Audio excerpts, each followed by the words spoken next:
Hey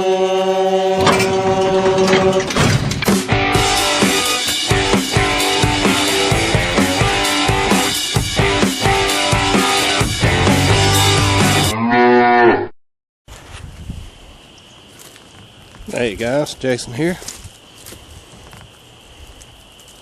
I'd take a little walk down here and take a gander at the bees today. A nice, beautiful, balmy 70 something, well 60, I think it's 67 degrees today was what they was calling for the high. So I decided, since it's going to be warm for a couple of days, to put my feeder out. I don't normally feed my bees, but and when time comes for the nectar flow to be on, I'll take and pull this top super off. This is actually the one that I leave on for the for winter time for extra feed for them. I'll pull that super off and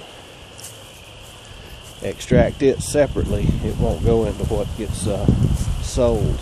I'll put another honey super on and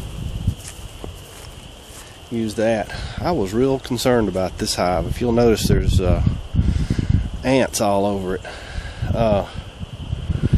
Dead ants. I took some Pam cooking spray to try and stop it, but the ants were really attacking this hive. So next good rainstorm we get, we'll wash those ants and that cooking spray off, and it's the best way I've found to actually, dead blame, there's some more ants on it down at the bottom. This hive is really having lots of problems with the ants. I don't like to put anything out that'd kill the ants, because if it got on the bees, it'd kill the bees too. So it's just something I try to combat with cooking spray. It generally works very good, but evidently I've got a real problem mound. But there's the feeder. There's 3 more hives. Got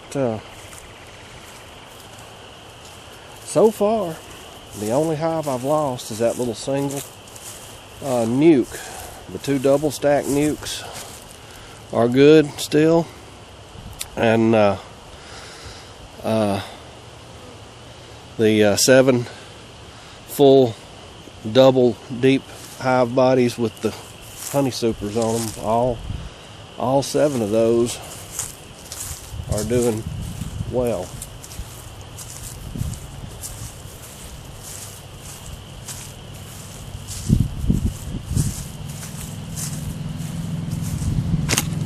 Sorry about that. Tripod.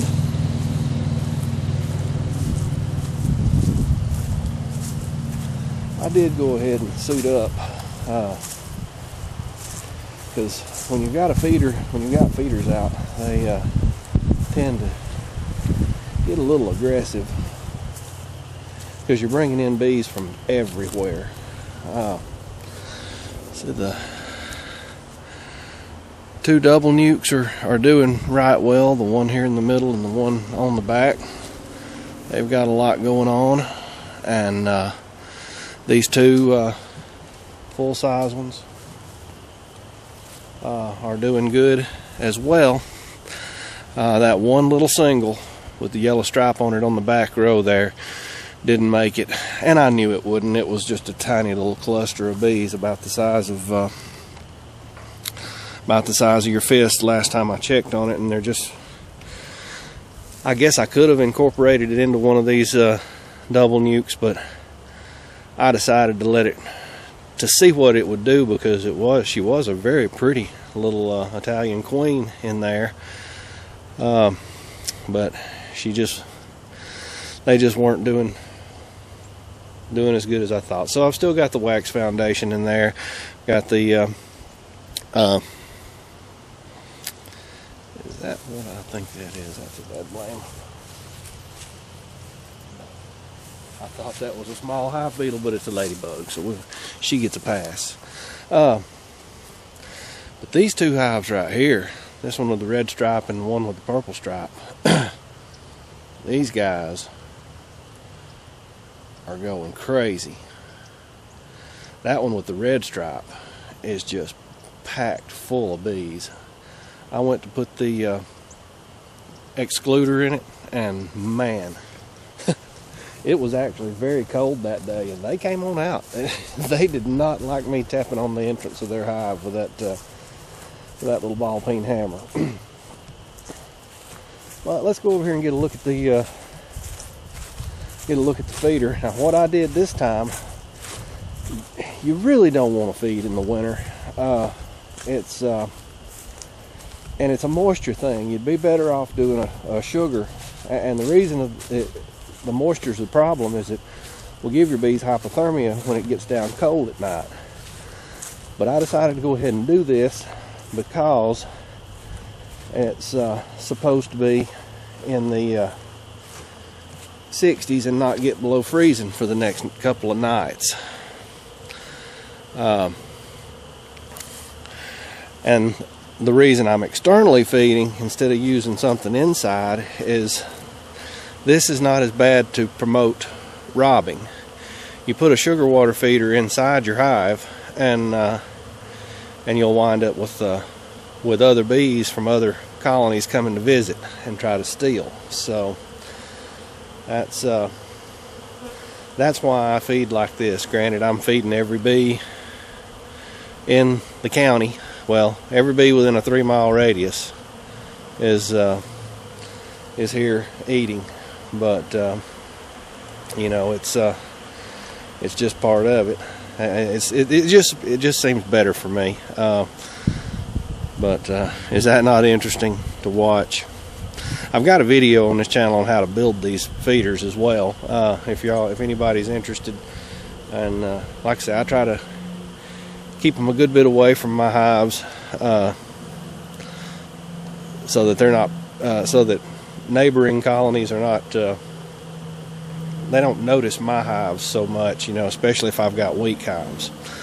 But anyway, just thought I'd bring you down here and show you this. Like I say, it's feeding in the wintertime is not really something that I think is a good idea. I actually try my best to not feed at all if I can help it, but we've had such a strange season that you know,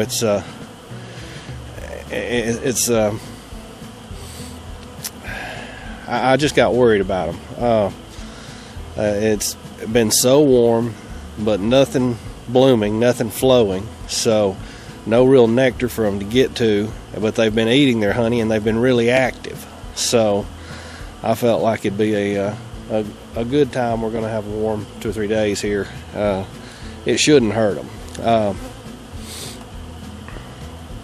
But anyway, let's see, what was it? Oh, the mix here.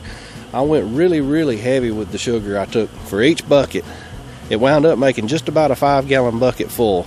This batch here, it was 8 quarts of water and a 25-pound bag of sugar. Get the water up nice and boiling hot, pour the sugar in, mix it well, and then you know, everybody's got their own little flavor. Some people add apple cider vinegar, some people add essential oils. I actually put just a drop or 2 of lemongrass oil in mine, just for bee health, but because, hey, I read somewhere that it helps them. I don't know the science behind it, but I know it's supposed to. So anything that I can do to help my bees along, I'll do it. But anyway, guys, that's that. Y'all take it easy. Jason, out.